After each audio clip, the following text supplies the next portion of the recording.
If you walked into a building, a room, and you saw a vending machine, right? You know, vending machines with the sodas, and it was this beautiful vending machine. But instead of sodas and snacks, if it just had dollar bills in it, right? $5 bills. But each $5 bill costs $1. How many $1 bills are you going to put into that vending machine to buy $5 back? The answer should be all the cash that you have, right?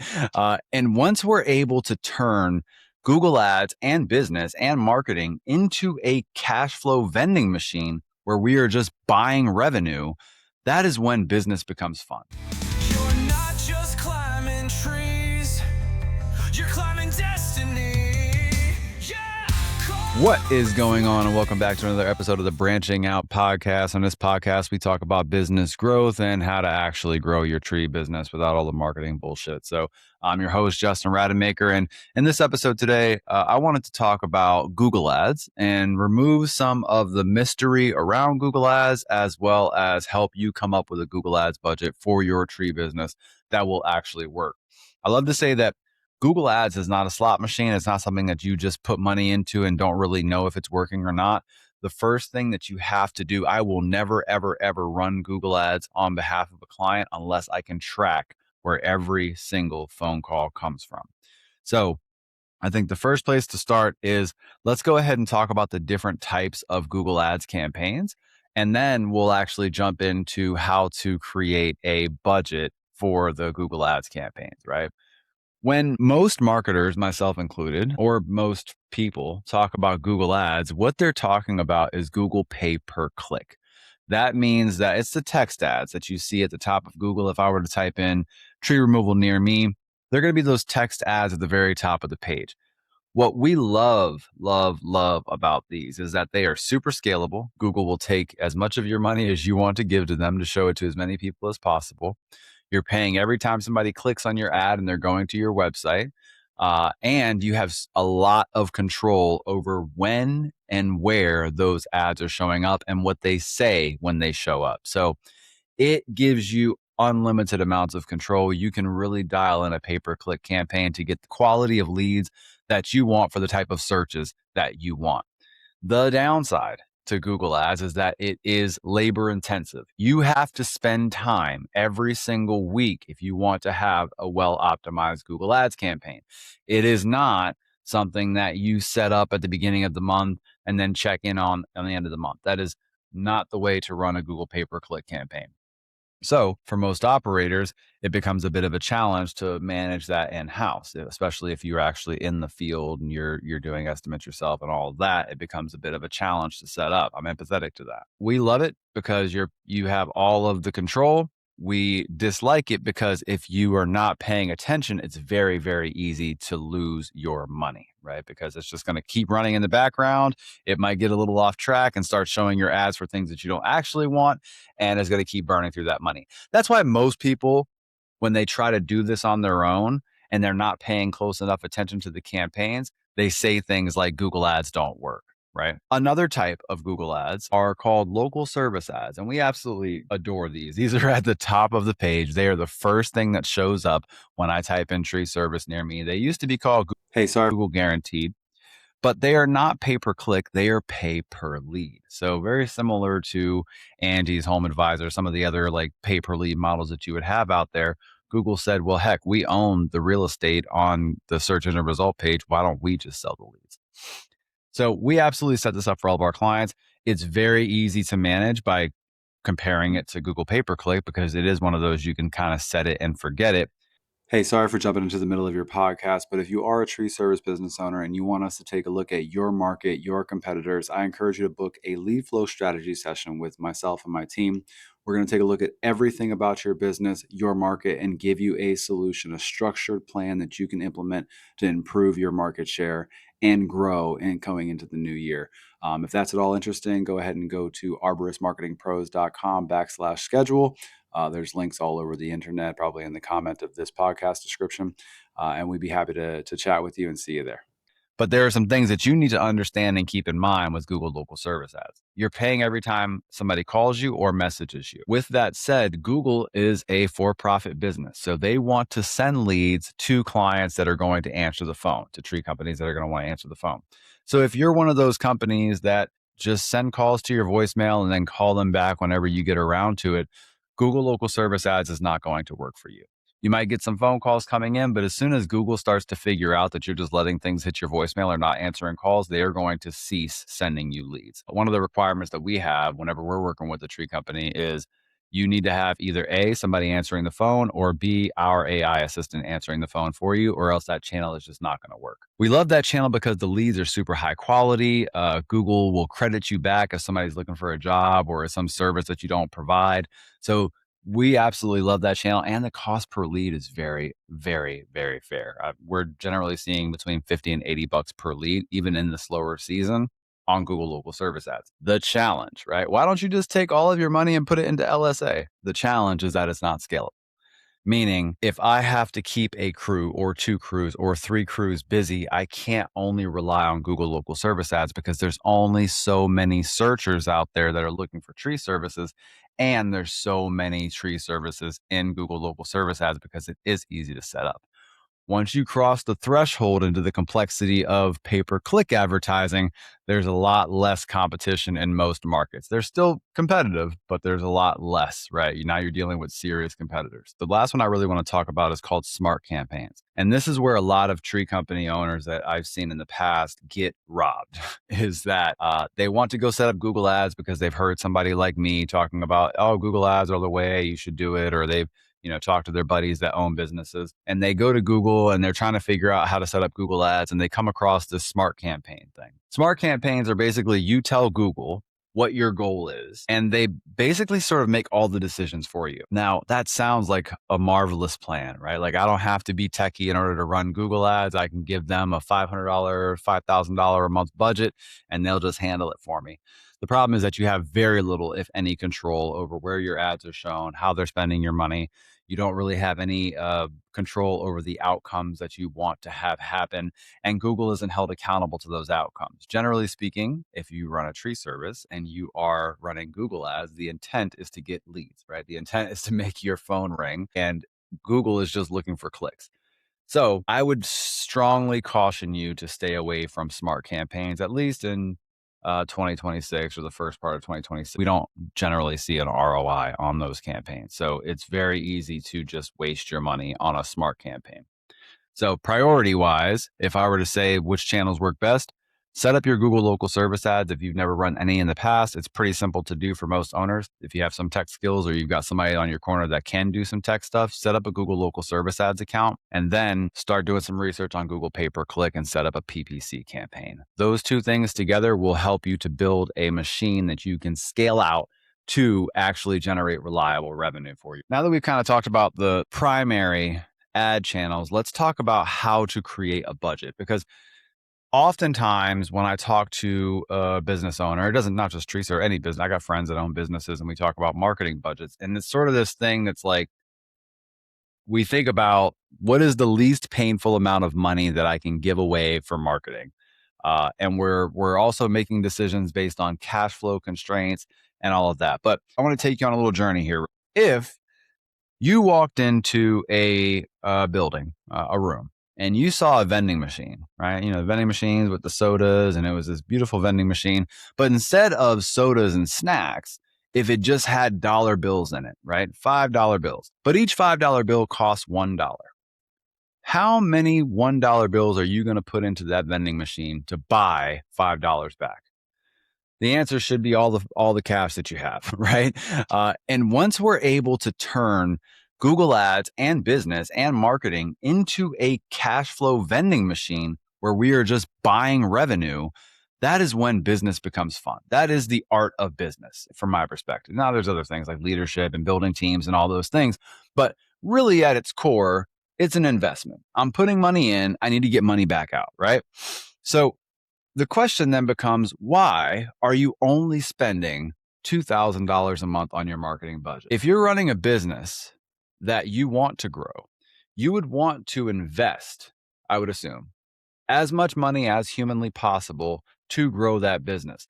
The challenge becomes you have to know what marketing channels actually work for your business or that you have been able to make work for your business. And then you have to have the cash flow to support it, right? If you don't have the cash flow to support it, we might have a conversation about raising your prices. We might have a conversation about what are you offering your customers, your overhead, things like that.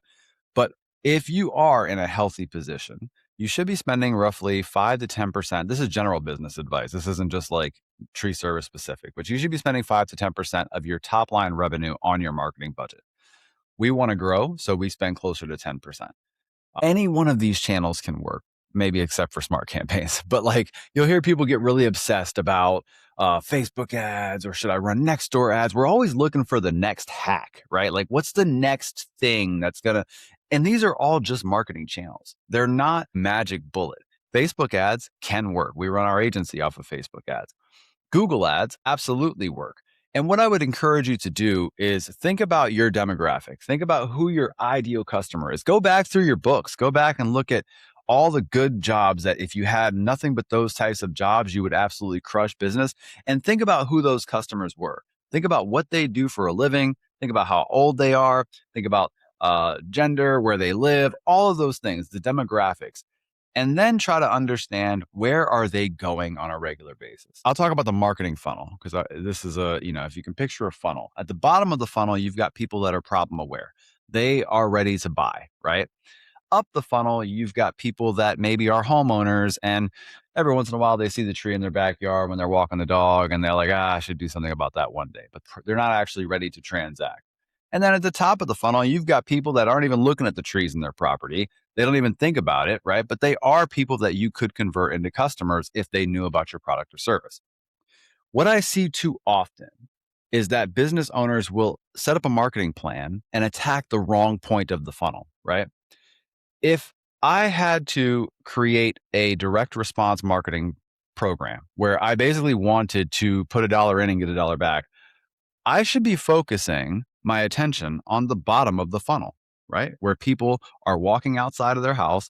There's a tree that's laying on their garage. They're not going to go to Facebook and start scrolling until they see a tree company ad. They're not going to go to their mailbox and look for your direct mail flyer that you sent out, your EDDM.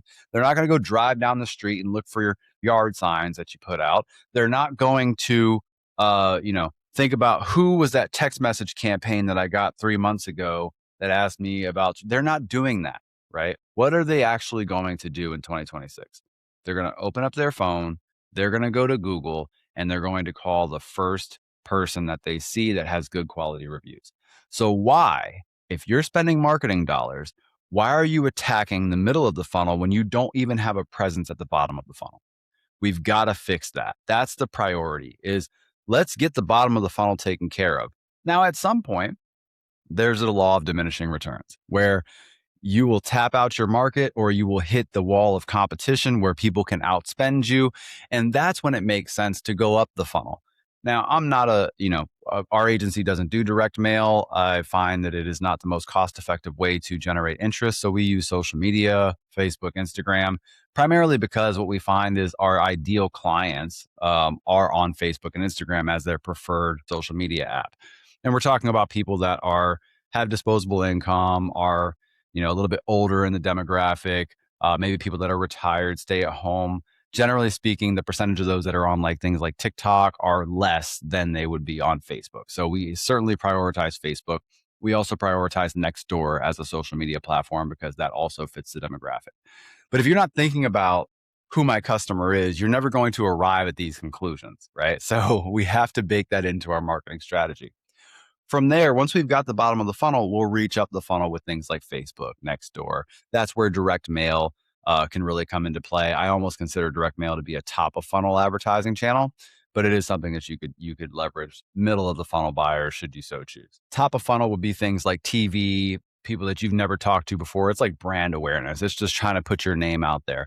Don't do brand awareness if you don't have any conversion mechanism at the bottom of the funnel. There's my soapbox on the marketing funnel. And the reason that it's so important is because at the bottom of the funnel, we can certainly come up with a very solid marketing budget, right? We're not throwing money into the wind and hoping that it's going to come back. We are putting every single dollar to work here.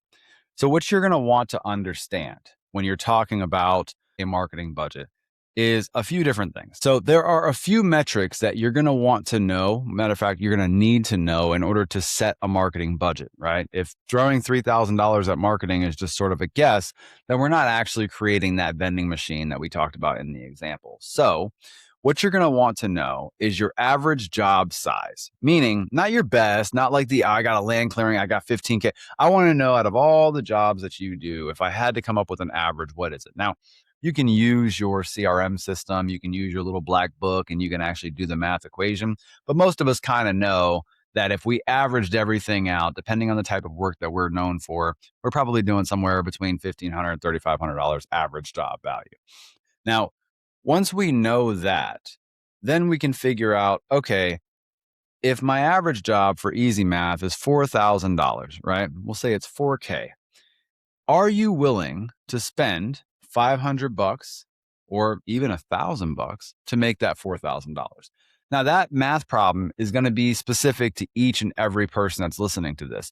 But the concept is, on my average job, what am I willing to spend to get that customer in the door, right?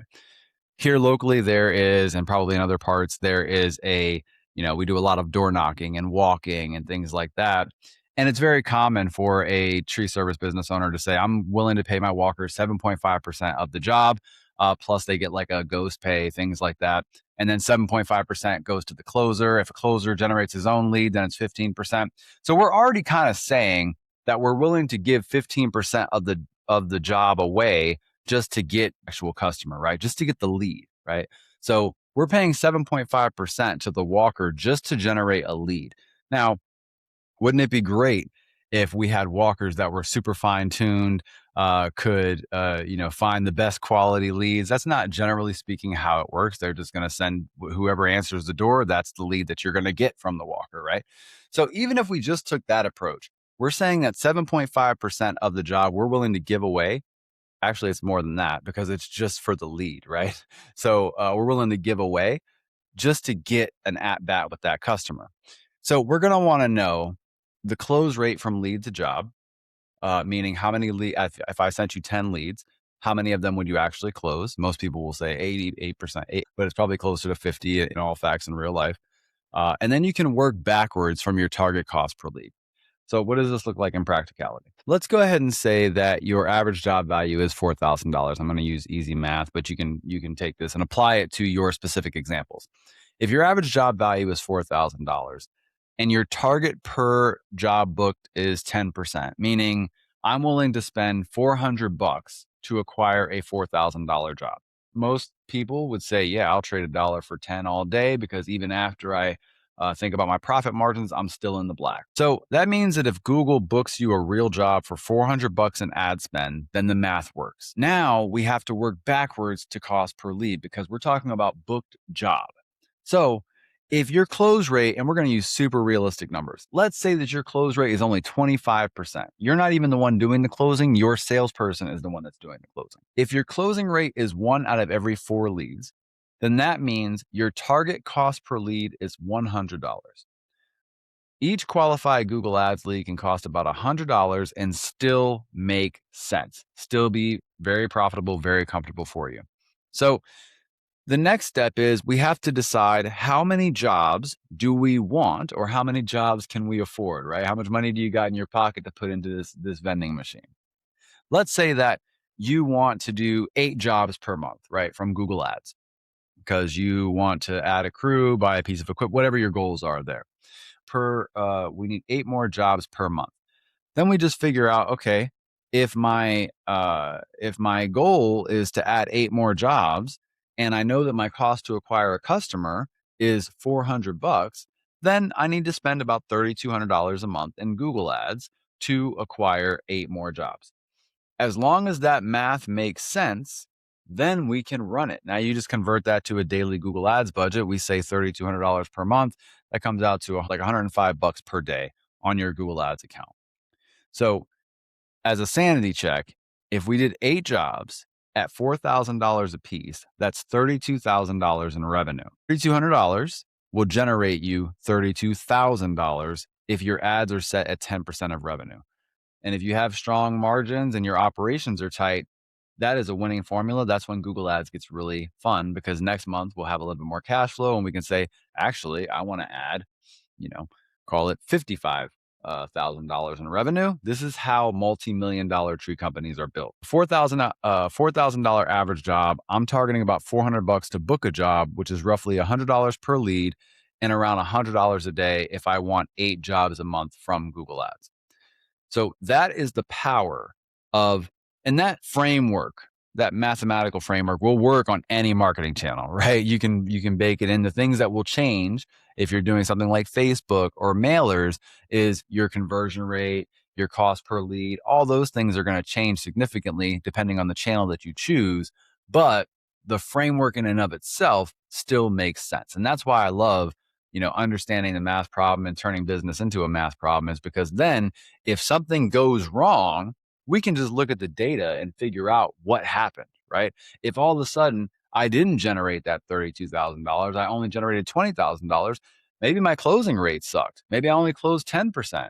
Then I can solve that, right? Well, why did I only close 10%? Was it a lead quality issue or was it a sales process issue? Were we missing all the calls and sending them to voicemail? Did we not have a strong follow-up process in place? Or did I set up the campaign incorrectly and I'm getting a bunch of bogus leads that are coming in, wasting my Google Ads budget? So it gives you a place to go to solve the problem, to make the business profitable.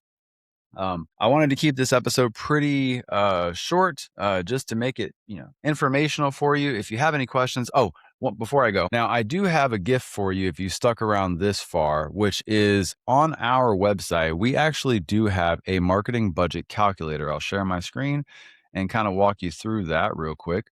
But we have this tool that you can use. It's arboristmarketingpros.com. Hover over the resources tab and then just go to marketing budget calculator. And you'll be able to just kind of drop in what your current monthly revenue is, what your target monthly revenue is, how many crews you're running, what your average job size is, what your closing ratio is, and your current marketing spend. And what we'll give you, it does ask you for your name and info. This was cool because you'll be added to our mailing list where you'll get basically stuff from me about how to grow your tree business. And we'll put in some info here. I don't even care if you give us fake information. If you just want to see the calculator, that's fine. I'm all for it. So we'll go ahead and calculate my marketing budget. So based on the numbers that you put in there, it's going to tell you your customized plan. So basically, if I wanted to get to that estimate where I said I wanted to get to $100,000 a month, right? I was at $50K per month and I want to add another $50K per month. It's going to tell me that I need to spend about $5,220 per month on marketing, because I need 58 leads at a $90 cost per lead, and my closing rate is 35%. Now you can change these numbers, right? If you say, well, actually my closing rate is 50%, I'm better than the average, right?